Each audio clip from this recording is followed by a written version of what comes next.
kutembelea wazee. Kuna mambo mingi imefanyika kwa hii nchi yetu.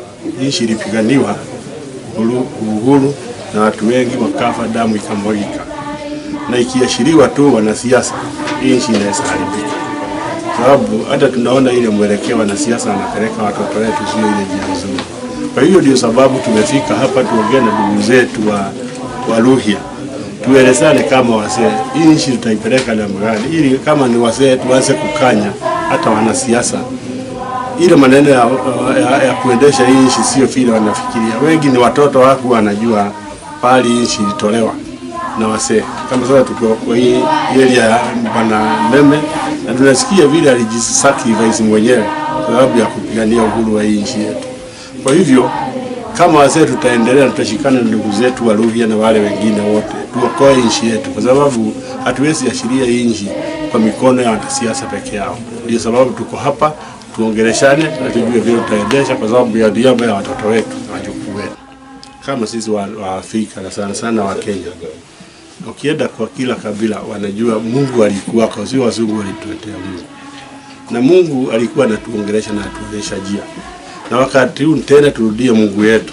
Vile tumesikia hapa nabii vile hata kwetu kuna wengine anaitwa Mungu wa Kiviro. Alitabiri mzungu lazima aondoke na walikuja wakaondoka. Kwa hivyo mpaka saa hii sisi kama wazee tuanze kueleza hata watoto wetu lazima tutii na tuongee maneno ya Mungu, kwa sababu hiyo maneno ilifanyika wakati huo inaweza rudia na nchi irudi na hiyo. Kwa sababu ile maneno inaonekana ni kama watu makosa njia, ndio sababu naona tunakuwa na hiyo tabu yote. Turudie Mungu wetu atuonyeshe njia. Kazi ya elders is not kujenga wanasiasa, ni kuelekeza wanasiasa wakija kuuliza wao wanataka nini. Sisi hatuko hapa kujenga mwanasiasa. Sisi tuko hapa kubadilishana mawazo, kubadilishana yale ambao wamesoma wao na ambao wanaweza kusoma kwetu kama Wabukusu na Waluhya.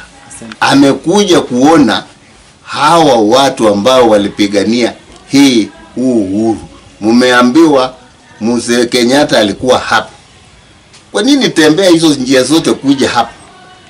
Kama angekaa kwa comfort yake huko Kikuyu, alikuja kuangalia hawa watu wanaendelea namna gani, ili kama anapata, Mungu akimjalia kupata kila alipata, kuelekeza watu wake kulingana na Mungu bila amemwekelea kazi. Retirement, I decided to put up a cultural center, particularly this one, the Bukusu Cultural Center, because of my experiences from around the world. I've known that culture is very important. I went over to Europe, America, Asia, and wherever I went, people were proud of their culture. And the people's culture includes the spiritual aspect of worship, language, and their way of life, the food they eat, how they dress, etc.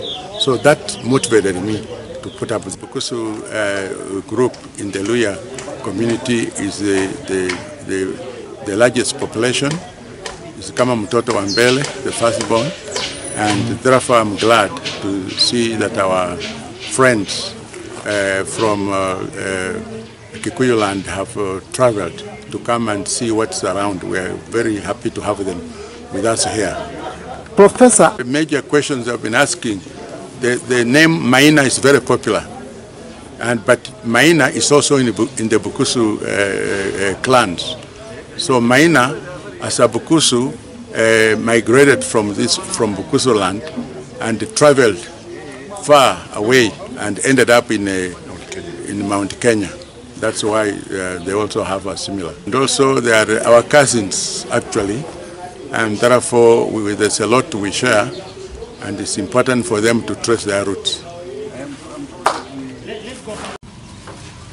Tuna wageni wa kanzo ya kuona mandugu zao, na tumefurahi sana kuondoka. Hatutakuwa tumeonyesha watoto wetu njia.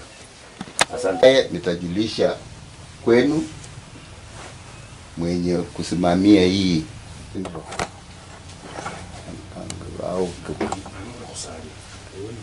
Nani ataomba kwanza? Mwenyezi Mungu, katika jina la Yesu, wewe Mungu wa Ibrahimu, wa Isaka, wa Yakobo, ni wakati ambaye tunainua macho yetu kwako tunavyokuta. Sisi ni washindi. Tumekumbukwa Israeli, Tumekumbukwa Israeli, tumekumbukwa na Baba. tumekumbukwa Israeli, Tumekumbukwa Israeli, tumekumbukwa na Baba. Kuwa mwenye haki kwa ajili ya safari hii. Toka kule Sendro katembea pamoja na wao.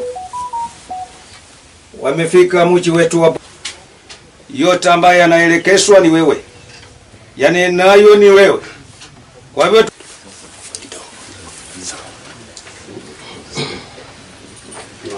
Kwanza wale watu wetu nyinyi mnawajua, lakini watu nao tutawajulisha.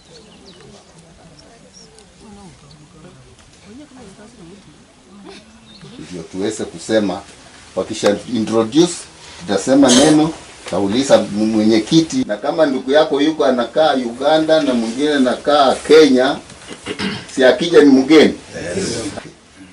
Na ndio wageni wetu wamekuja kuwa na sisi. Achukue hicho muda kidogo, alafu nitachukulia pale katiba yetu kutoka huko, kwa sababu dunia hii wengi hawataki ukweli. Walitupa sisi uwezo, tuwe na uwezo wa kubariki inji na ikuwe na amani.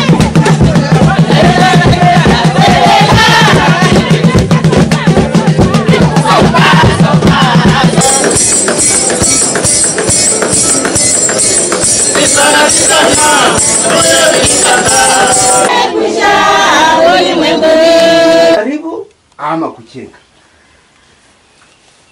kanzo elders.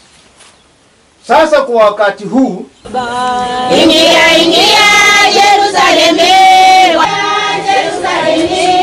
wakati wenu wa kutawala wenu umekwisha.